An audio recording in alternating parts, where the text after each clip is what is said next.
Modi private transport use చేయకండి, కార్ల వినియోగాన్ని తగ్గించండి, బైక్ల వినియోగాన్ని తగ్గించండి. మీరు ఎక్కడికైనా వెళ్తే ఒక కారులో ఒక ఇద్దరు ముగ్గురు లేదా నలుగురు పైన ఉంటేనే కారు తీయండి, లేదా పబ్లిక్ ట్రాన్స్పోర్ట్ యూస్ చేయండి, మెట్రోస్ యూస్ చేయండి అంటూ చెప్పినటువంటి వ్యాఖ్యలు చూసాం. దీనికి సంబంధించి చాలామంది సోషల్ మీడియాలో ఆ తర్వాత ఇది సండే జరిగింది, మండే ట్యూస్డే భారీ ట్రోల్స్ అయితే జరిగినాయి. మరి ఇన్ని చెప్పిన ప్రధాని తన కాన్వాయ్ తగ్గించుకోడా అని చెప్పి ప్రశ్నించిన వాళ్ళు ఉన్నారు.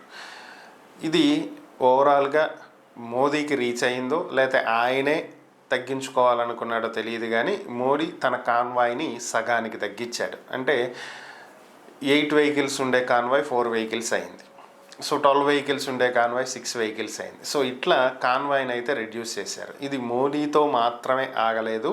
మోదీ తన కాన్వాయ్ని తగ్గించుకున్న వెంటనే అమిత్ షా తన కాన్వాయ్ని తగ్గించాడు, జేపీ నడ్డా తగ్గించాడు, రామ్మోహన్ నాయుడు తగ్గించాడు. ఇలా సెంట్రల్ మినిస్టర్స్ అందరూ కూడా తన కాన్వాయ్ని తగ్గించుకుంటూ వచ్చారు. ఇక హైకోర్టు న్యాయమూర్తి ఒక ఆయన అయితే ఏకంగా తన కాన్వాయ్ కారు పక్కన పెట్టేసేసి సైకిల్ మీద కోర్టుకు వెళ్ళారు తీర్పులు చెప్పడానికి. న్యాయవాది కాదు, న్యాయమూర్తి. So justice. సో ఒక జడ్జ్ సైకిల్ మీద కోర్టుకు వెళ్ళినటువంటి పరిస్థితి. మరి మనకి సెంట్రల్ నుంచి అయితే చేంజ్ అయితే కనిపిస్తుంది. అందరూ కూడా తమ తమ వాహనాలను తగ్గించుకున్నారు, కాన్వాయిలు తగ్గించుకున్నారు. సో పెట్రోల్ డీజిల్ వినియోగానికి సంబంధించి తక్కువ వినియోగించాలి అనేటువంటి యోచన ఇక్కడ మనకి క్లియర్గా కనిపిస్తుంది. మరి ఇక మన స్టేట్ పరిస్థితి ఏంటి?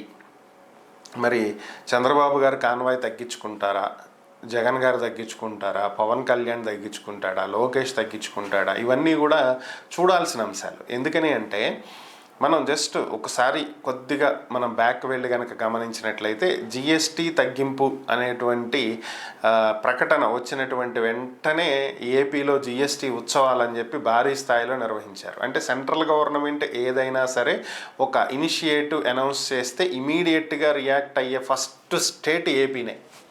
సో అంత ఫాస్ట్గా రియాక్షన్ అనేది ఉంటుంది ఈ మధ్య కాలంలో. గతంలో ఎప్పుడు లేదులే, సో ఇప్పుడు గట్టిగా కనిపిస్తుంది. సో అలాంటి పరిస్థితుల్లో నెక్స్ట్ మహిళా రిజర్వేషన్ బిల్లు గురించి స్పందించిన మొదటి స్టేటు, మొదటి ముఖ్యమంత్రి మన స్టేటే చంద్రబాబు గారు.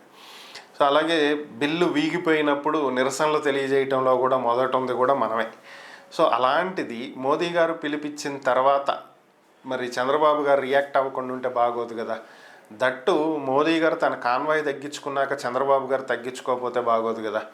సో మనం కూడా రియాక్ట్ అవ్వాలి కదా. దానికి సంబంధించే ఈరోజు చంద్రబాబు గారు కొద్దిసేపటి క్రితమే మాట్లాడటం జరిగింది. ఈరోజు క్యాబినెట్ మీటింగ్ జరిగింది. ఈ మీటింగ్లో మోదీ గారు చెప్పినటువంటి అంశాలను ప్రజల్లోకి బలంగా తీసుకువెళ్ళాలని, ప్రచారం నిర్వహించాలని, ప్రజలందరికీ అవగాహన కల్పించాలని, దీని మీద ఖచ్చితంగా మంత్రులు అందరూ కూడా పనిచేయాలని చెప్పి ఆయన పిలుపునిచ్చారు. మరి దీంట్లో భాగంగా రేపటి నుంచి చంద్రబాబు గారు, లోకేష్ గారు, పవన్ కళ్యాణ్ గారితో పాటు మిగిలిన మంత్రులు కూడా తమ కాన్వాయిల్ని తగ్గించుకోబోతున్నారా అనేదే ఇక్కడ ఉన్నటువంటి ప్రశ్న.